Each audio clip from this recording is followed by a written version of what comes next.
Un jour, le camion d'un homme est tombé en panne sur l'autoroute. L'homme en savait beaucoup sur les camions, alors il a commencé à réparer le camion, mais malheureusement, il n'a pas pu démarrer le moteur de ce dernier. Après un certain temps, un autre camion s'est arrêté et un homme âgé en est sorti. Cet homme a examiné de plus près le camion en panne et a dit au jeune homme, vous devez retourner cette pièce et le camion fonctionnera bien. Le jeune homme a déclaré, je suis mécanicien depuis un certain temps maintenant. Comment est-il possible qu'un vieil homme comme vous me dise simplement quoi faire? Fais-le, dit le vieil homme. Le jeune homme l'écouta et ajusta la pièce comme on lui avait dit, monta dans cette automobile, tourna les clés et le moteur du camion se mit à gronder. Ce vieil homme qui lui avait donné le conseil était Henry Ford, l'inventeur de ce camion.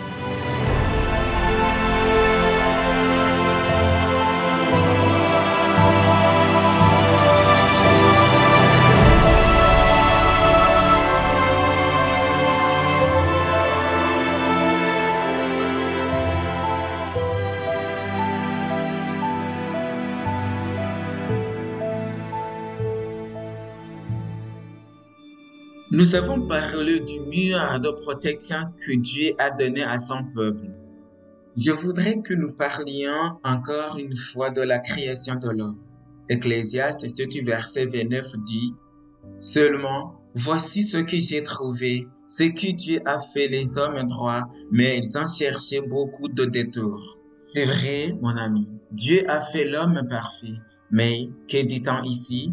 Que les êtres humains ont cherché de nombreuses innovations, différents chemins, et comme nous l'avons vu dans la vidéo précédente, la seule chose qu'indique la situation actuelle de notre monde, c'est que les êtres humains veulent vivre sans loi. L'homme a recherché de nombreuses innovations. Qu'est-ce qui est arrivé?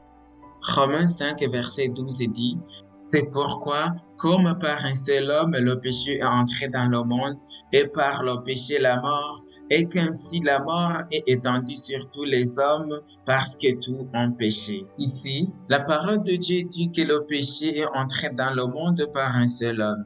Mais je vais te poser une question. Qu'est-ce que le péché?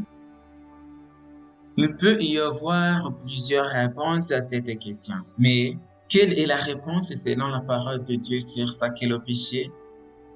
1 Jean 3, verset 4 dit, quiconque pêche transgresse la loi, et le péché est la transgression de la loi. Quelle est la définition biblique du péché? Transgression de quoi? Transgression de la loi. Jacques 4, verset 17 ajoute, celui donc qui sait faire ce qui est bien et qui ne le fait pas commet un péché. Donc, avec ces deux versets, nous pouvons comprendre que la loi de Dieu a une raison d'être, n'est-ce pas? Ici, il est dit que le péché est une transgression de la loi. Dieu a donné les 10 commandements, mais maintenant, la question est, le péché pourrait-il exister sans loi si la loi n'existe plus, comme certains le prétendent? Y aurait-il encore du péché? Romains 5, verset 13 dit, car jusqu'à la loi, le péché était dans le monde. Or, le péché n'est pas imputé car il n'y a point de loi. Et Romains 7, verset 8 dit, et le péché, saisissant l'occasion, produisit à moi par le commandement toutes sortes de convoitises, car sans loi, le péché est mort. Entendre. Qu'est-ce que ça dit? Que sans loi, il n'y a pas quoi? Il n'y a pas de péché. Romains 3, verset 20, première partie dit, car nul ne sera justifié devant lui par les œuvres de la loi. Je veux m'arrêter ici un instant. La Bible se contredit-elle alors? Non. Ici, il est dit que par les œuvres de la loi, aucun être humain ne peut être justifié. C'est tout à fait vrai. Il ne s'oppose pas à l'observation de la loi de Dieu. Pourquoi? Parce que nous ne sommes pas sauvés parce que nous gardons la loi. Nous sommes sauvés par grâce. Oui, l'obéissance vient comme conséquence de cette grâce, de ce don immérité que Dieu nous donne gratuitement. Dans la vidéo précédente, nous avons vu que la loi de Dieu et le fondement de son royaume est une loi d'amour. Alors, pourquoi gardons-nous la loi? À cause de l'amour que nous avons pour notre Dieu. Romains 3, verset 20 continue en disant, « Puisque c'est par la loi que vient la connaissance du péché. » Quel est alors le but de la loi? L'apôtre Paul nous dit clairement par la loi. À travers les 10 commandements, nous savons ce qu'est le péché.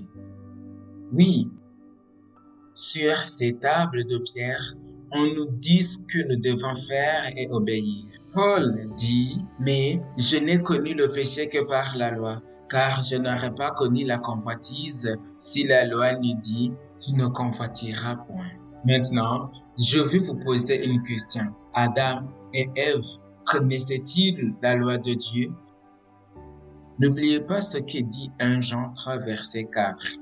Le péché, c'est quoi? Le péché est la transgression de la loi. Isaïe 43, verset 27, dit, « Ton premier père a péché. » Qu'est-ce que le péché? Transgression de la loi de Dieu. Adam et Ève connaissaient-ils la loi? Bien sûr qu'ils l'ont fait. Il est vrai que ce n'est qu'à l'événement du mont Sinaï que la loi a été donnée à l'homme dans des tables de pierre. Mais les commandements de la loi de Dieu étaient déjà connus avant cela. Écoutez ce que dit Osée 6, verset 7. « Quand, comme le vulgaire, transgressait l'alliance, c'est alors qu'ils m'ont été infidèles. » Cela dit que le peuple d'Israël a transgressé l'alliance de Dieu. Ici, cela nous dit aussi qu'Adam a transgressé l'alliance de Dieu. La question est, qu'est-ce que l'alliance de Dieu? Deutéronome 4, verset 13 dit, « Il publia son alliance qu'il vous donna d'observer les 10 commandements, et il les écrivit sur 2 tables de pierre. » Alors, permettez-moi de poser à nouveau la question. Adam et Ève connaissaient-ils la loi de Dieu? Selon Isaïe 43, verset 27, il connaissait la loi. Selon Osée 6, verset 7, il est dit qu'Adam a transgressé l'alliance de Dieu. Et Deutéronome précise que cette alliance est les 10 commandements.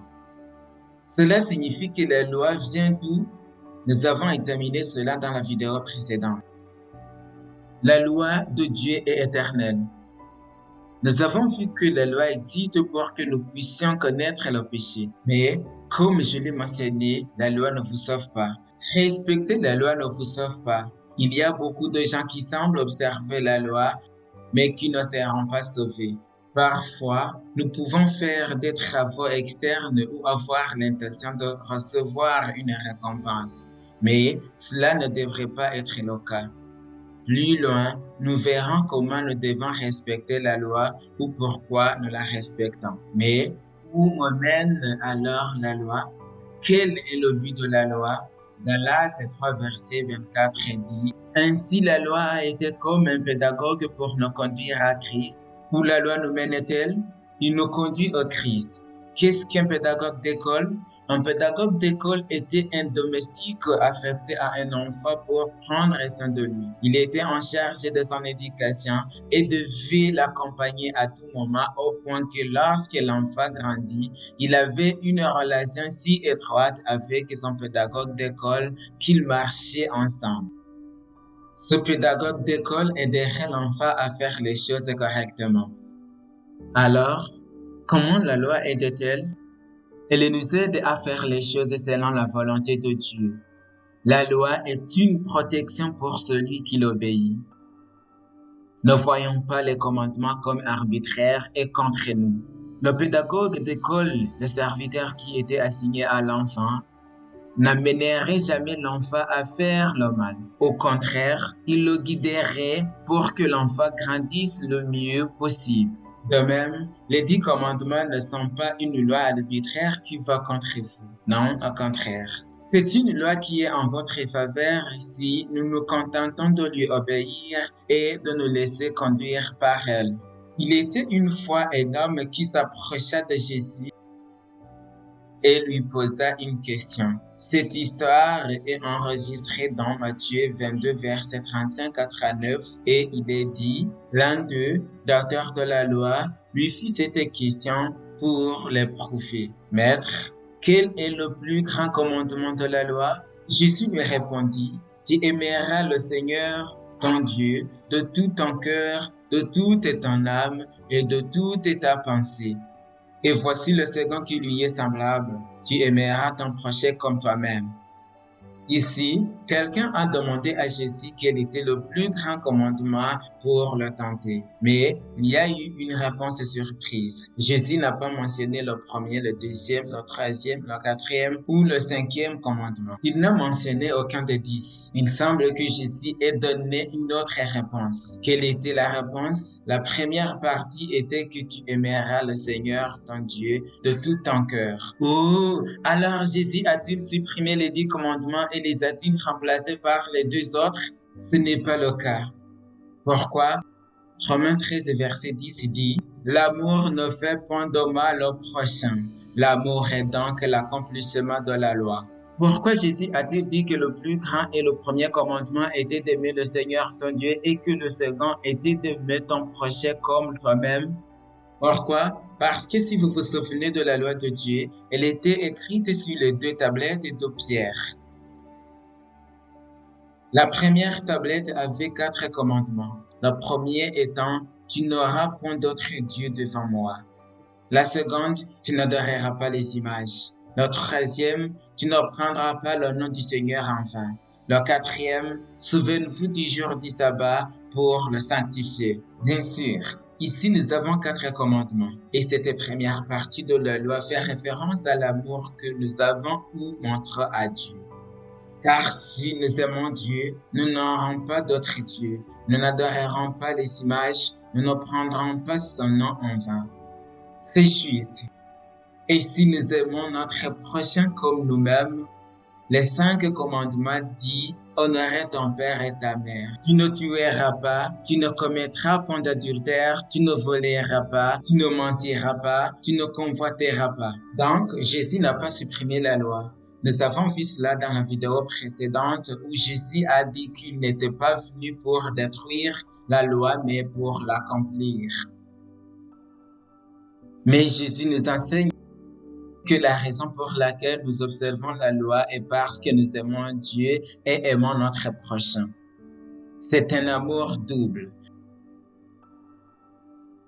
Amour à Dieu et amour à notre prochain. Est-ce que c'est difficile de faire respecter la loi? La vérité est que ce n'est pas le cas. Jésus a dit, « Mon joug est doux et mon fardeau est léger. » C'est pourquoi Jean 14, verset 15 dit, « Vous êtes mes amis si vous faites ce que je vous demande. » C'est vrai, cher ami. Si nous aimons Dieu et que l'accomplissement de la loi est l'amour, alors comment allons-nous démontrer notre amour? Jésus a dit, « Vous êtes mes amis si vous faites ce que je vous demande. » Malheureusement, le monde est tel qu'il est parce qu'il rejette la loi. Nous sommes comme ce jeune homme dans son camion. La personne qui s'approchait était le concepteur de ce camion et celui qui s'approche de l'homme est le créateur de la loi. Pas à nous de faire notre propre volonté. Si nous suivons les instructions que Dieu a laissées dans ses commandements, nous aurons ce mur de protection. Nous aurons la joie d'être les imitateurs du Christ. Malheureusement, le monde est sans loi. Jetez un œil à la situation actuelle du monde. Isaïe 24, verset 4 à 6 dit, « Le pays est triste et épuisé, les habitants sont abattus, languissants, les chefs du peuple sont sans force. Le pays était profané par ses habitants, car ils transgressaient les lois, violaient les ordonnances, ils rompaient l'alliance éternelle. Pourquoi la malédiction dévore le pays et ses habitants portent la peine de leurs crimes? C'est pourquoi les habitants du pays sont consumés et il n'en reste qu'un petit nombre. »